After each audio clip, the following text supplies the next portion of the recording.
নাই, চারিত্রিক সমস্যা কি কই চারিত্রিক সনদপত্র, তারপর হইলো যাইয়া মেট্রিক, ইয়ার পর হইলো যাইয়া ইন্টার, এই অনার্স মাস্টার্স।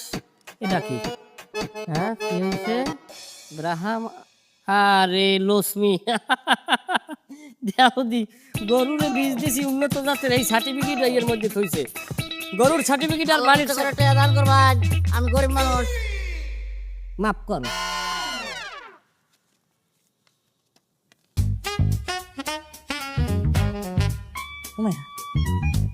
আপনারে মাফ করতাম কে রে? আপনি কিতাব মাফ করছুন? আমি মাফ করবো কি লেগে? আপনার কইছি মাফ করেন, কথা কি বোঝেন না নাকি? যান সামনে যান। আসব কথা কইন কে রে? এটা একটা স্বাধীন দেশ, এই স্বাধীন দেশ আমি একটা স্বাধীন পড়ি। আমি সামনে যাই না পিছে যাই, আপনি কই দিল হইব? তুমি তো ভালো ঝামেলা করতেছো। এই নাও টাকা নাও, এই তারপর যাও। এটা কি তা হে দুটিয়া নোট? বাংলাদেশে পড়াই অসল, এটা চলে হলো বাংলাদেশে? তুমি টাকা নিলে নাও, না নিলে কিন্তু সোজা আর ওই জায়গায় বই বই সময় নষ্ট করবে না। আপনার লগে বই থাকলে আপনার সময় নষ্ট হয়ে যায়। আপনার সময় কি তো পচা গান্দা গন্ধ চুপছে না।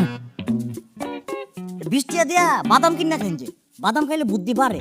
আপনার মাথার বুদ্ধিটা আওলা দলা ফেস লাগিয়ে এখন গিট্টো মেরে গেছে না, বাদাম খাইন। তুমি তুমি আজব ক্যারেক্টার। আমি দিলাম খয়রাত তোমারে, তুমি না নিয়ে উল্টো আমারে খয়রাত দাও।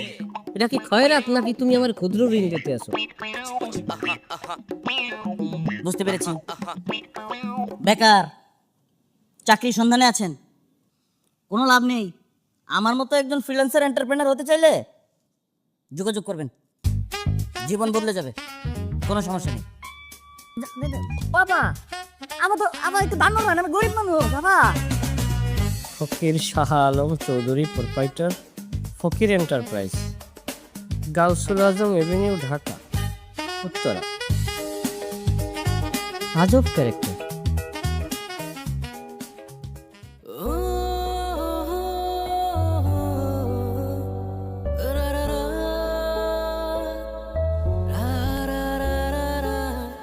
সরি বেবি, একটু দেরি হয়ে গেল। 1.5 ঘন্টা একটু দেরি না। 1.5 ঘন্টা দেরি কোনো দেরি হলো? তুমি জানো আজকালকার মেয়েরা কত লেট করে আসে? তোমার কপাল ভালো, তুমি আমার মতো একটা সুইট মেয়ে পেয়েছো। মাত্র 1.5 ঘন্টা দেরি করেছি। কপাল যে কি ভালো এত নিজে বুঝতেই আছি বর্তমানে। কপাল আর হাতের তারাইলো ইয়াডি। আচ্ছা শোনো, তোমাকে যেসব সার্টিফিকেট আনতে বলেছিলাম এনেছো সব? সব সার্টিফিকেট আছে।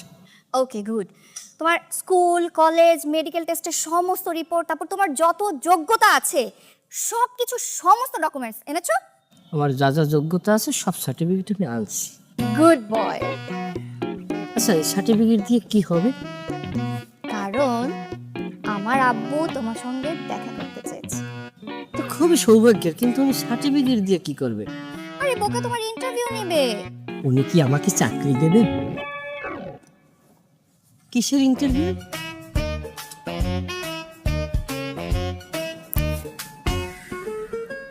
ঘর জামাইয়ের বেবি। কি সাংঘাতিক।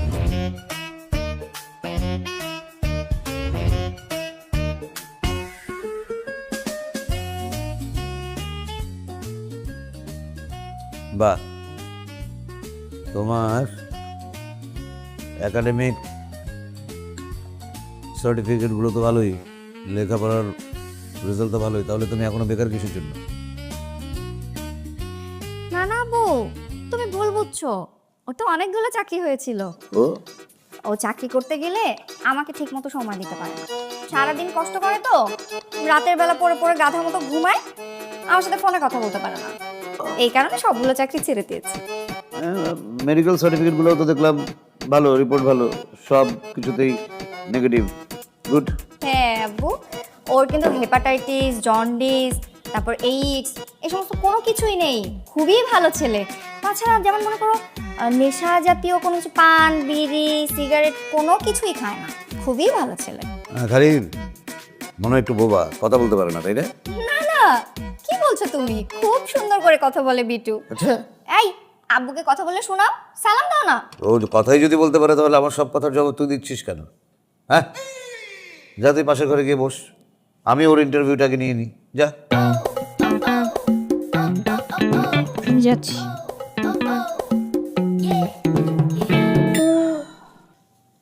তা তোমার নাম কি? এই ছেলে, হ্যাঁ তোমার নামটা যেন কি? জি আমার নাম বিটু। বিটু? এটা আবার কোনো মানুষের নাম হয় নাকি? শব্দ শুনলে তো মনে হচ্ছে কেমন মানে বীজগণিতের সূত্র, a² + b2 + c3 প্লাস, এটা কোনো নাম? আচ্ছা যাকে নাম দিয়ে কি করবো, বরং শীতে আসার আগে তোমার সাথে আমি জরুরি আলাপটা সেরে নেই। জি এইটাই ভালো হয়। তোমার বাড়ি কি বরিশাল নাকি? জি আঙ্কেল, আমার বাড়ি বরিশালে। আমি পরিমিত শুদ্ধটা বলতে পারি, কিন্তু স্মৃতি সবসময় বরিশালের ভাষাটা উপভোগ করে, এই কারণে দুই একটা কথা বাইরেই যায়। আচ্ছা ঠিক আছে, বাদ দাও। যেটা বলছিলাম যে শীতই আমার একমাত্র মেয়ে, মানে ও ছোট থাকতেই ওর মা আমাদের ছেড়ে চলে যায়। আন্টি মারা গেছেন, এটা আমি আগে জানতাম না, আমি সত্যি দুঃখিত। শীতির মা মারা গেছেন মানে এই কথা কে বলেছে? জি আপনারা এইমাত্র বললেন যে স্মৃতি যখন ছোট ছিল তখন আপনাদের রেখে তিনি চলে গেছেন। তাই আমি বলেছি চলে গেছে, আমি কি বলেছি মরে গেছে? যাকে ওই পাশের বাড়ির ইলিয়াসের সাথে বাদ দাও, ওইসব পুরনো কথা তুলে লাভ নেই। আমি যেটা বলছিলাম যে স্মৃতি আমার একমাত্র মেয়ে, আদরের মেয়ে। আমার মেয়েকে আমি অন্য বাড়ির কাজের মেয়ে বানানোর জন্য বিয়ে দেব না। সেজন্য আমার মেয়েকে আমি সেই ছেলের সাথে বিয়ে দেবো যে ঘর জামাই হিসেবে এই বাড়িতে থাকবে। আর ঘর জামাই হওয়া তো সোজা না, ঘর জামাই হওয়ার জন্য অনেক গুণাবলীর প্রয়োজন, অনেক যোগ্যতার প্রয়োজন। জি সত্যি কথা বলতে এর আগে কখনো ঘর জামাই হওয়ার সৌভাগ্য হয়নি, তো এই কারণে বলতে পারেন এই অভিজ্ঞতা আমার খুবই ক্ষীণ। বুঝলাম, কিন্তু ওই তোমার ফ্যামিলিতে ধরো তোমার বাপ, দাদা, চাচা, নানা, এদের মধ্যে কেউ ঘর জামাই ছিলেন? জি না, এ ধরনের দুর্নাম আমার পরিবারে আছে বলে তো আমার মনে হয় না। আর তাছাড়া না, এরকম জানা নেই। আফসোস, তোমার নিজের অভিজ্ঞতা নেই, তোমার ফ্যামিলি ব্যাকগ্রাউন্ডে এরকম কোনো অভিজ্ঞতা নেই, তাহলে তো খুব মুশকিল হবে না। এত এত সহজ বিষয় না ঘর জামাই হয়ে থাকা, অনেক কষ্টের কাজ।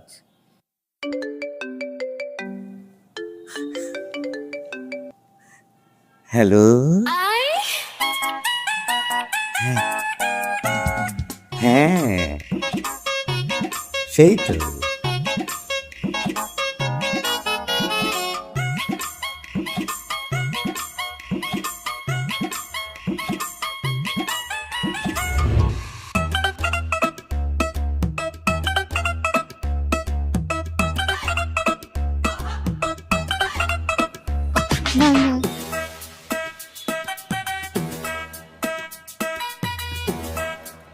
এই যে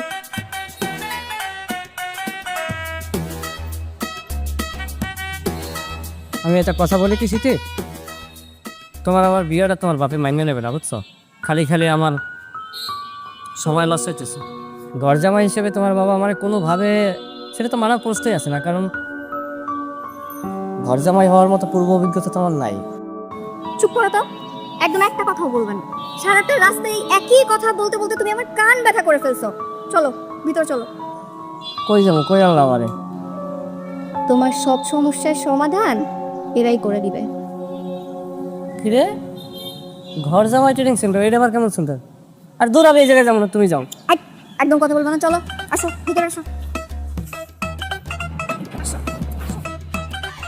আসসালামু আলাইকুম মাস্টার সাহেব। ওয়ালাইকুম আসসালাম। এই যে আপনার স্টুডেন্টকে ধরে নিয়ে আসছি। বাহ, খুবই ভালো।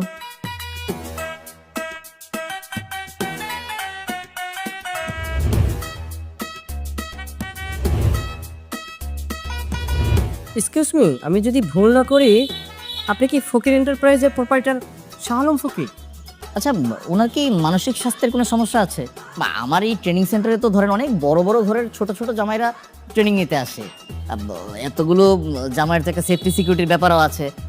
তাদের মধ্যে হঠাৎ একটা পাগল। না না না মাস্টার সাহেব, আপনি ভুল করছেন। ও পাগল হবে কেন? বিটু, এই বিটু, মাস্টার সাহেবকে সালাম দাও। ও একদমই পাগল না, খুবই ভালো ছেলে, ভদ্র শান্ত। সালাম দাও, সালাম দাও। আসসালামু আলাইকুম। ওয়ালাইকুম আসসালাম। হয়েছে কি, ওই আমাদের এখানে অ্যাডমিশন নিতে হলে একটা টেস্ট দিতে হবে। আপনাদের যা যা টেস্ট করানোর আপনারা করতে পারেন, কোনো অসুবিধা নেই। চলো চলো বিটু, ভিতরে যাই তাহলে। হ্যাঁ, please আসেন। এখানে কি ব্লাড দিতে হবে নাকি? আচ্ছা বিটু মিয়া, মানে অবসর সময় আপনি কি করেন, আই মিন আপনার হবি কি? বলো বলো, নির্ভয়ে মাস্টার সাহেবকে খুলে বলো। জি আমি একজন বড় রকমের ঘুমখোর। আমি প্রচুর ঘুমাই, কারণ আমি কোনো জব করি না, তাই আমার হাতে পর্যাপ্ত সময় থাকে। রাত এবং দিনের অধিকাংশ সময় আমি ঘুমরত থাকি। আপনি এক কথায় বলতে পারেন আমি সুপার লেভেলের একজন অলস প্রকৃতির লোক। বাহ, ভেরি গুড ভেরি গুড। ভাগ্যিস তুমি কর্মঠ না। এই কর্মঠ ছেলেগুলোকে ঘর জামাই ট্রেনিং দেওয়া না খুব ডিফিকাল্ট। এদেরকে অলস বানাতে 2-3 মাস সময় চলে যায়। দি-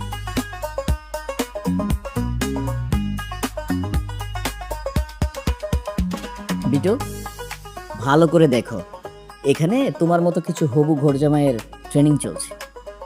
এখানে ট্রেনিং চলছে কোথায়? এখানে তো সবাই ঘুমাচ্ছে।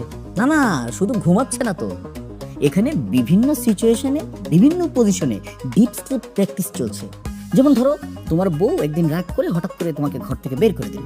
না না, ও সিথি আমাকে কেন ঘর থেকে বের করে দেবে? ও আমাকে নিয়ে ঘরে থাকার জন্যই তো আমাকে বিয়ে করবে।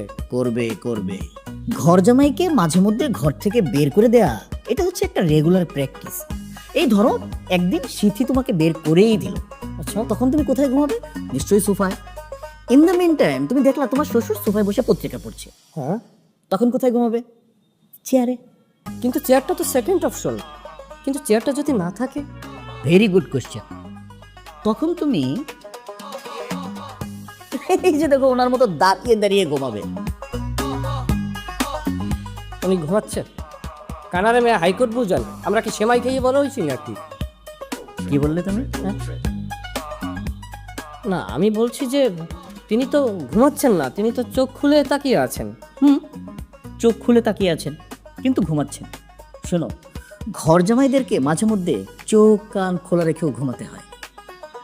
তোমাকে একদিন এভাবে ঘুমাতে হবে। আর এটা হচ্ছে আমাদের ঘুম চেম্বার, এখানে সেই বিভিন্ন স্টাইলের ঘুমের প্র্যাকটিস করা হয়। তুমি কয়েকদিন পরে প্র্যাকটিসটা করবে।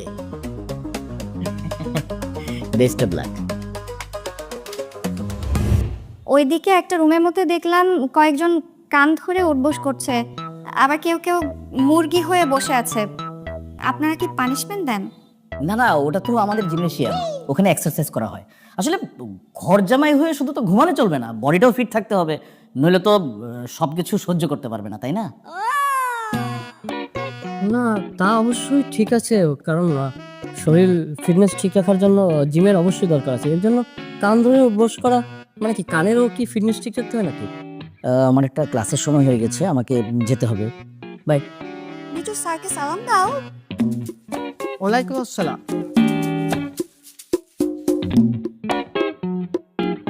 বেবি খাইছো? না, খাই নাই, ভালো লাগে না। কেন, কি হয়েছে আমার বেবির? এত রাত হয়ে গেছে এখনো খাইনি কেন? খাই নাই, আমার জানি কেমন কেমন লাগতে আছে। কেমন লাগছে? আমাকে মিসই করছো?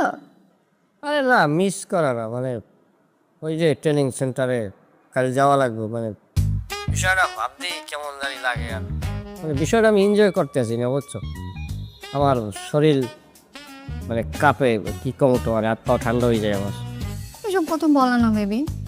দেখো আমি কত টাকা খরচ করে তোমাকে ওখানে অ্যাডমিশন করালাম। কেন, কিসের জন্য বলো? তোমার আর আমার সামনে একটা সুন্দর ভবিষ্যৎ হবে, এই জন্যই তো, বলো বেবি। আচ্ছা সেটি আমি কালকের না যাই, পরশু দিন যাই। না, একদম না। বেশি আদর পেয়ে পেয়ে তুমি মাথায় উঠে বসেছো, তাই না? কোনো কথা বলবা না। কালকে সকাল সকাল উঠে রেডি হয়ে থাকবা, তারপর আমি নিজে গিয়ে তোমাকে রেখে আসবো। আসো না, অনেক রাত হয়েছে, এখন ঘুমাও। একদম রাত জেগে ফোনের রিলস শর্টস এগুলো কিছু দেখবা না, ওকে? ওকে শুধু ওকে? Okay baby. ঠিক আছে, রেডি হয়ে থাকবা সকালে। আমি এসে তোমাকে পিক করে ট্রেনিং সেন্টারে নিয়ে যাবো। বাই। আল্লাহ হাফেজ।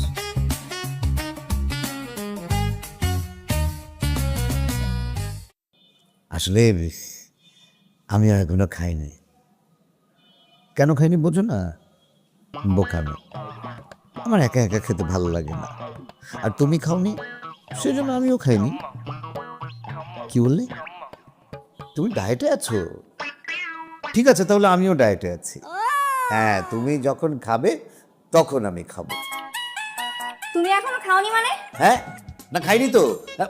হ্যাঁ খেয়েছি, না মানে খাইনি। তোমার ওষুধ খাওয়ার টাইম চলে গেছে সেই কত আগে, ও আর তুমি এখনো খাওনি। না, হয়েছে কি, এই আমি তো ডায়েট করছি তাই। তুমি ডায়েট করছো কেন? কার কথায়? ডাক্তার কি তোমাকে বলেছে যে ডায়েট করতে? না ডাক্তার বলেনি, একটু মনে হলো তাই নিজেই করছিল। স্বাস্থ্য সচেতন না?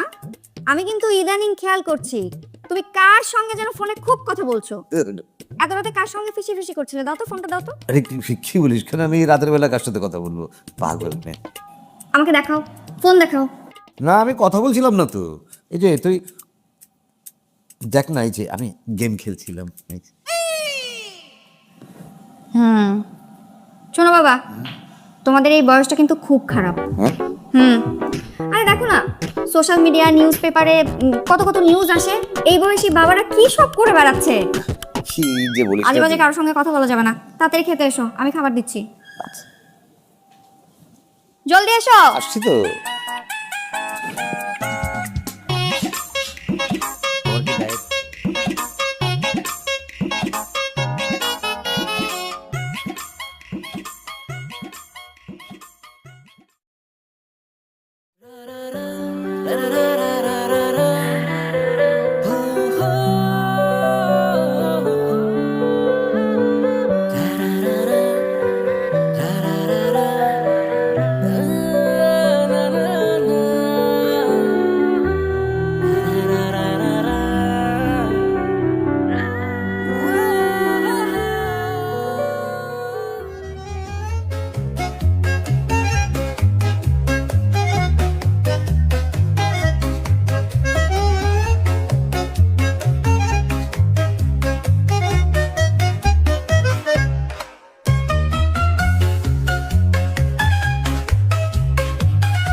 তাহলে আজকে আমরা কি শিখলাম? আজকে আমরা শিখলাম ঘর জামাই কত প্রকার ও কি কি, পাশাপাশি শিখলাম ঘর জামাইয়ের ইতিহাস এবং ঐতিহ্য। আমরা আরো শিখলাম ঘর জামাইয়ের উপকারিতা, শুধু তাই নয়, সমাজে এর প্রভাব এবং প্রবাদ সমূহ কি। ঠিক আছে? জি মাস্টার। মিটু মিয়া, সব জানতা শমশের, দাঁড়ান। তুমি বলো ঘর জামাই কত প্রকার ও কি কি। অসংখ্য ধন্যবাদ স্যার আমাকে এখানে কথা বলার স্পেস করে দেওয়ার জন্য। আসলে ঘরজামাই আমাদের সমাজে 3 প্রকার ঘরজামাই দেখা যায়। প্রথম হচ্ছে যে স্বেচ্ছায় ঘরজামাই। আসলে স্বেচ্ছায় ঘরজামাই এই সমস্ত মানুষগুলোর ধারণা এরকম যে তারা কোনো না কোনোভাবে প্রেমের সম্পর্কে জড়ায়, এবং কি যেই মেয়ের সাথে তারা প্রেমের সম্পর্কে জড়ায় সেই মেয়েটি তাদের মূল লক্ষ্য উদ্দেশ্য থাকে না। তাদের লক্ষ্য উদ্দেশ্য থাকে মেয়ের বাবার অর্থ সম্পদ এবং কি ব্যাংক ব্যালেন্স এবং অর্থবৈভব, এবং কি তারা কোনো না কোনোভাবে তাদের জীবনের একটা পর্যায়ে যেয়ে তারা সেই জিনিসটাকে আয়ত্ত করতে সক্ষম হয়, এবং কি সেই মেয়েকে তারা বিবাহ করে এবং শ্বশুরের সকল অর্থ সম্পদ তাদের হাতের কবজায় নিয়ে যায়। তারা শ্বশুরের সাথে কখনোই দ্বিমত পোষণ করেন না, এবং কি তারা দারুণভাবে সফল হয়। এক কথায় বলতে গেলে তারা জীবনে কোনো সময় কাজকর্ম করে না, সুপার লেভেলের অলস থাকে, এবং কি শ্বশুরও তাদের উপরে একটা সময় যে বর্ষা করে তার উপরে সকল অর্থ সম্পদ ন্যস্ত করে। এবং কি এই এক কথায় যদি আমি এটাকে বলতে চাই তাহলে বিনা কষ্টে মুরগির ঝোল ফ্রি স্যার। আর স্যার আমরা দ্বিতীয় প্রশ্নে আসছি যে দ্বিতীয় নাম্বার যে ঘর জামাইটা, স্যার এটা যদি আপনি লক্ষ্য করেন দেখবেন বাধ্যতামূলক ঘর জামাই। আসলে বাধ্যতামূলক ঘর জামাইকে যদি আমরা এটাকে যদি উদ্দীপকের গল্পের মতো যদি আমরা তুলে ধরি তাহলে এর সারাংশ দাঁড়ায় যে এই ঘর জামাইগুলো হয়, বাধ্যতামূলক ঘর জামাইগুলো এই প্রকার হয় যে তারা আসলে স্বেচ্ছায় ঘর জামাই হন না, তারা আসলে জীবনের কাছে দারুণভাবে পরাজয় ঘটে এবং কি বিভিন্নভাবে অর্থ সম্পদ খুঁয়ে ফেলেন এবং কি ঋণী হন। এক প্রকার নিজের বাড়িঘর এবং গাঁও গ্রাম ছেড়ে তারা শ্বশুরবাড়ির আবাসস্থল খুঁজে নেন এবং কি সেখানে শ্বশুর কর্তৃক কিছু অর্থ সম্পদ নিয়ে তারা সেখানে চাষাবাদ শুরু করেন, বিভিন্নভাবে ফসল ফলান। তাদের এই ঘরজামাই থাকাটাকে নিয়ে শ্বশুরবাড়ির আত্মীয় স্বজন যারা থাকে তারা বিভিন্নভাবে অপমান অপদস্থ করে। এখানে তাদের কোনো আসলে জীবনের কোনো স্বাধীনতা থাকে না, বাধ্যবাধকতার মধ্যে থাকতে হয়। তারা হাসেও শ্বশুরের কথায় এবং কি স্যার কাঁদেও শ্বশুরের কথায় এবং নাচে শাশুড়ির কথায়। স্যার স্যার 3 নাম্বারটা যদি আমরা ধরতে যাই, সেখানে দেখি 3 নাম্বার ঘর জামাইয়ের যে অপশনটি রয়েছে তা হচ্ছে চক্রান্তমূলক ঘর জামাই। আসলে স্যার চক্রান্তমূলক ঘর জামাইতে এখানে জামাইয়ের কোনো আসলে দোষ থাকে না, এটা পরোক্ষভাবে স্ত্রীর দোষ থাকে, কিন্তু এটা কখনোই সমাজে পরিস্ফুটিত হয় না। কিরকম, ওই মেয়েটা যখন বউ হিসাবে যখন শ্বশুর বাড়িতে যায়, ওর ভিতরে একটা দীপ্তিয়মান আলো থাকে, সেই আলোটা আসলে ভালো আলো না, সেটা এক প্রকার বলতে গেলে অন্ধকারের সাথে তুলনা করা যায়। কিভাবে তারা প্রথমে যে শাশুড়িকে টার্গেট করে এবং কি ননদদের সাথে সে বিভিন্নভাবে ঝগড়াঝালিতে জড়ায়, এবং কি জানেন তো ননদদের সাথে ঝগড়াঝালি করলে শাশুড়ি এই বিষয়টাকে খুব বাজেভাবে দেখে, এবং কি তখন বিভিন্ন ধরনের ঝামেলা সৃষ্টি হয় এবং স্ত্রী তার স্বামীর কানে বিভিন্ন সময় বিভিন্ন রকমের পরামর্শ দিতে থাকে, এবং কি একটা সময় স্বামী এই নালিশ সত্যি শুনতে এদিকে বউয়ের নালিশ, ওদিকে মায়ের নালিশ, আর একদিকে বোনদের নালিশ, মোটামুটি সে একটা ককটেল হয়ে যায়। আর সেই ককটেলটা যখন বাস্ট হয়, তখন হয় কি যে নিজের বাবার বাড়ি ছেড়ে বউয়ের হাত ধরে শ্বশুর বাড়িতে যেতে বাধ্য হয়। এখানে স্যার স্ত্রী দুইটা সুযোগ নেয়, সে দুইভাবে উপকৃত হয়। এক হচ্ছে তার শ্বশুর বাড়ি থাকতে হচ্ছে না, বাবার বাড়িতে যেয়েছে স্বাধীনভাবে জীবনযাপন করতে পারে, এবং সাথে স্বামী ফ্রি। ভেরি গুড, তুমি তো খুব অল্প সময়ে ভালো করেছো। দেখো, শিখো ওকে দেখে, এরকমভাবে ভালো করতে হবে। বসো। Thank you so much sir. সবাই শোনো, একটা কথা সবসময় মাথায় রাখবা, এই যে ঘর জামাই ব্যাপারটা, ঘর জামাইরা সে যেরকমই হোক, এরা কিন্তু আমাদের এই সংস্কৃতির অঙ্গনে একটা বিশাল চরিত্র। এই ঘর জামাই নিয়ে নাটক, সিনেমার গল্পে যে পরিমাণ হাসাহাসি হয়, পৃথিবীতে অন্য কোনো সম্পর্ক নিয়ে এত হাসাহাসি হয় না। তার মানে এটা অত্যন্ত করবেন। ঘর জামাই কি? ঘর জামাই হচ্ছে একজন প্রেমিক, সে বেকার, সে পলিসি মেকার, এই সব মিলিয়ে ঘর জামাই। ঘর জামাইয়ের যদি আমরা সন্ধি বিচ্ছেদ করি তাহলে কি হবে? ঘরে যার মান নাই সে হচ্ছে ঘর জামাই। কি আমরা বুঝতে পেরেছি? জি মাস্টার। ওকে, তাহলে আজকের মতো আমাদের থিওরি ক্লাস এখানেই শেষ। এখন তোমরা সবাই যাবা ঘুম চেম্বারে, সেখানে গিয়ে ঘুম প্র্যাকটিস করবা। লাঞ্চের পরে আমরা আবার প্র্যাকটিক্যাল ক্লাসে জয়েন করব। ওকে, গো মুভ।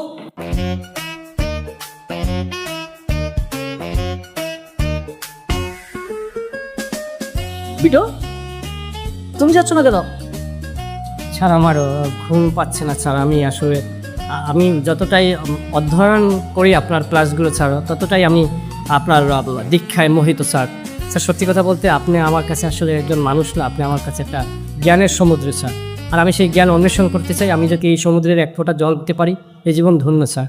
স্যার আমি একটি কথা তুলতে চাই স্যার।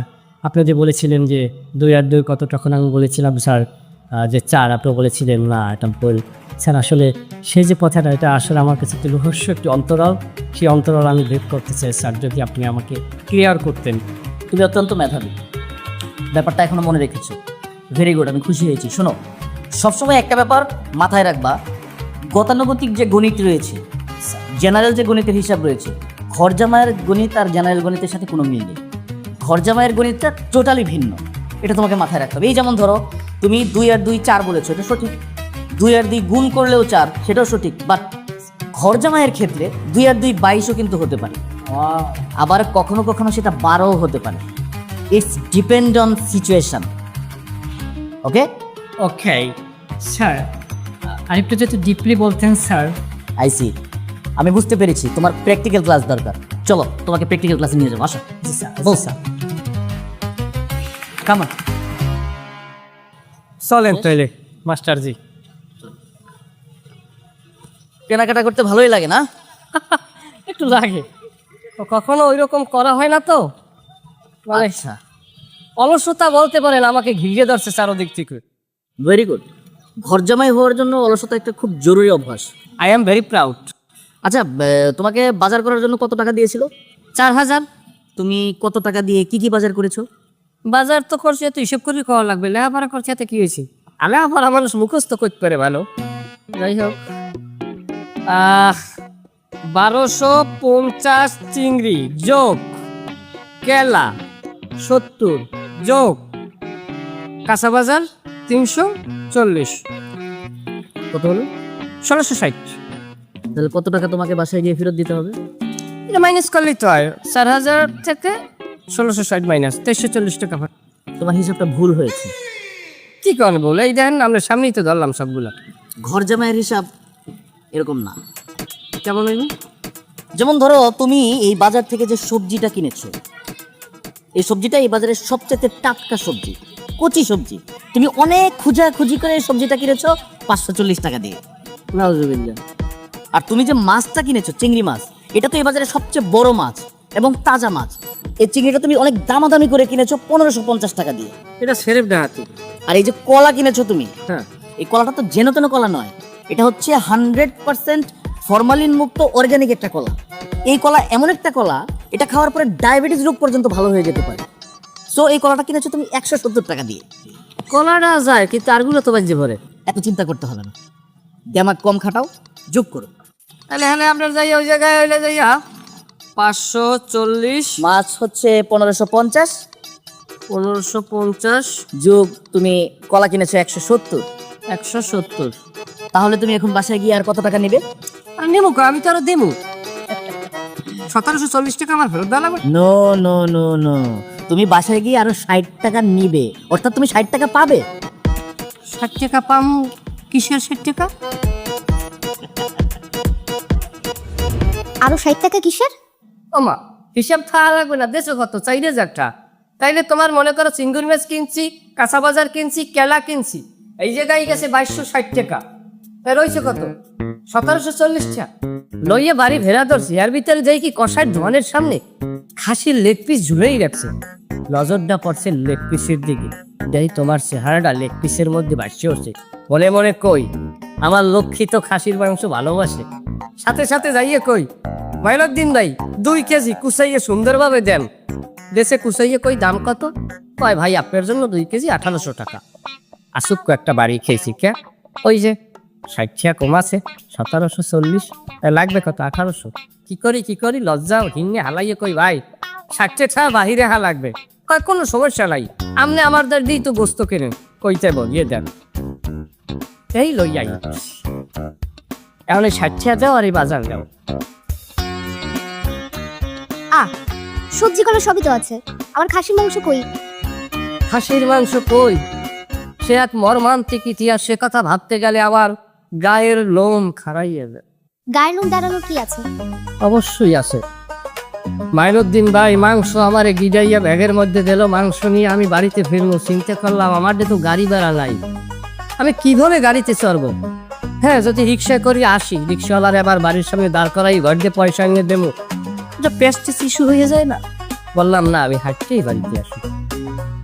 ধরলাম হাঁটা, কিছুক্ষণ হাঁটার পরে সে এক ভয়ানক কাহিনী। কালো রঙের লম্বা লেজ বিশিষ্ট 3টা কুত্তা আমার আমার শরীর কাঁপতে রইল, সভ্য শরীর দিয়ে আমার ঘাম দিয়ে আমার শার্ট ভিজে গেল খালি ঘামে। কি লম্বা সোয়াল বিশিষ্ট আক্রাসী করে এরকম যাইতেছে। চিন্তা করলাম খবরদার আমার তোরা খাইয়া হালাইবে, কারণ আমি মাংস বাঁচামো না ভাতার বাঁচামো এই টেনশন আমার ভিতরে ঢেকে গেছে। আমি কই না, মাংস দিয়ে দিব, তারপর ভাতার লইয়া বোর সামনে যাবো। 2 কেজি মাংস আমি আসতে 3টা কুত্তার সামনে হালাই দিয়ে কইলাম, তোরা সমহারে ভাগ করিয়ে খাতে উড়ে কেউ খাওয়াইস না। কুত্তাগুলা ঝাঁপাইয়ে পড়লো মাংসের উপরে, আমি দিলাম এক দৌড়। এই দৌড় দিয়া কোনোভাবে তোমার সামনে আইসি। এখন তুমি কও, আমি যদি মাংস বাঁচাইতাম তাহলে তোমার এই ভাতার খাইয়ে ফেলাইতো কুত্তায়, বরংস আমি ভাতার বাঁচাইছি, মাংস খাওয়াইছি কুত্তারে। যদি আমি এটার উল্টোটা করতাম, আমার মরার পর তুমি অভিশাপ দিতা যে গোলাপের হতে মাংস খাওয়াইতি, তুই মরবি কি আর?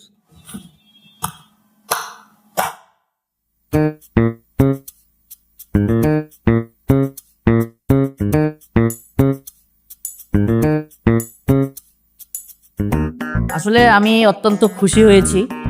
আমাদের এখানে যে জার্নিটা ছিল, এটা খুব স্বল্প সময়ের জার্নি, কিন্তু প্রচণ্ড অধ্যবসায় এবং নতুন কিছু শিক্ষার মাধ্যমে এটা অতিবাহিত হয়েছে। তোমাদেরকে আমি যা যা শেখাতে চেয়েছি তোমরা যথাযথভাবে তা শিখেছো, প্রত্যেকেই ভালো রেজাল্ট করেছো। তবে আমি স্পেশালি বিটু তোমাকে বলবো যে তুমি জাস্ট মানে ওয়াও বলা চলে। তুমি এমনভাবে এত ভালো রেজাল্ট করেছো, তুমি অলরেডি একজন ভালো ঘর জামাই হয়ে গিয়েছো। এই জন্য তোমার জন্য স্পেশাল একটা সার্টিফিকেট, আশা করি তুমি ভালো করবে। আর সবার ব্যাপারে আমার একটা পরামর্শ থাকবে, আমার এখান থেকে যা তোমরা শিখেছো এই অভিজ্ঞতা নিয়ে প্রত্যেকেই নিজেদের শ্বশুরবাড়িতে কাজে লেগে যাও। ওয়েল ডান বিটু, ভালো থেকো। তুই টুসি টুসি টুসি প্লিজ প্লিজ মন খারাপ করে না টুসি, মন খারাপ করে না। আমি তোমাকে কথা দিচ্ছি, আমি আমি আমি একটা ব্যবস্থা করে ফেলবো। কেউ তোমাকে আমার কাছ থেকে আলাদা করতে পারবে না। তুমি দেখো, আমি আমি তোমাকে কথা দিচ্ছি। প্লিজ টুসি। ওকে। হ্যাঁ হ্যাঁ। আপু আপু দেখো আমি কাকে নিয়ে এসেছি, বিটু। আর ও তোমাকে দেখানোর জন্য সাথে করে একটা জিনিস এনেছে। কি এনেছি? দেখাও না। জি আঙ্কেল। বসো আগে, বসো বসো। হ্যাঁ হ্যাঁ অবশ্যই। কি জিনিস? আলহামদুলিল্লাহ, শুক্রিয়া যে আমি নির্দিষ্ট সময়ের মধ্যে ঘর জামাইয়ের উপরে ডিপ্লোমা কমপ্লিট করেছি। এখন আপনি আমাকে ঘর জামাই হিসেবে ভরসা করতে পারেন। এই নেন সেই সার্টিফিকেট। আরে বাহ, হ্যাঁ দারুণ তো। তুমি খুশি হয়েছো? হ্যাঁ, কিন্তু বাবাজি তোমার এই ঘর জামাই থাকতে হবে কেন? মানে না মানে এই বাড়ি ঘর সংসার আমার সব প্রপার্টি সবকিছু তো তোমাদের। মানে আমি আর তোমাদের সাথে এই সারা জীবন থাকবো নাকি? মানে তুমি এসব কি বলছো আব্বু? তোমার ঘর জামাইয়ের জিদ পূরণ করতে বিটু এত কষ্ট করে এই ডিপ্লোমা কোর্সটা শেষ করলো, আর তুমি এখন বলছো তুমি আমাদের সাথে থাকবে না? তুমি কোথায় যাবে? না মানে আসলে হয়েছে কি, শোন না, তুই তো তখন খুব ছোট, তোর মা যখন আমাদের ছেড়ে চলে যায় তারপর থেকে তো সারাটা জীবন আমি একাই কাটিয়ে দিলাম। কিন্তু ইদানিং ওই টুসির সাথে দেখা হওয়ার পর না নিজেকে আর একা মনে হচ্ছে না।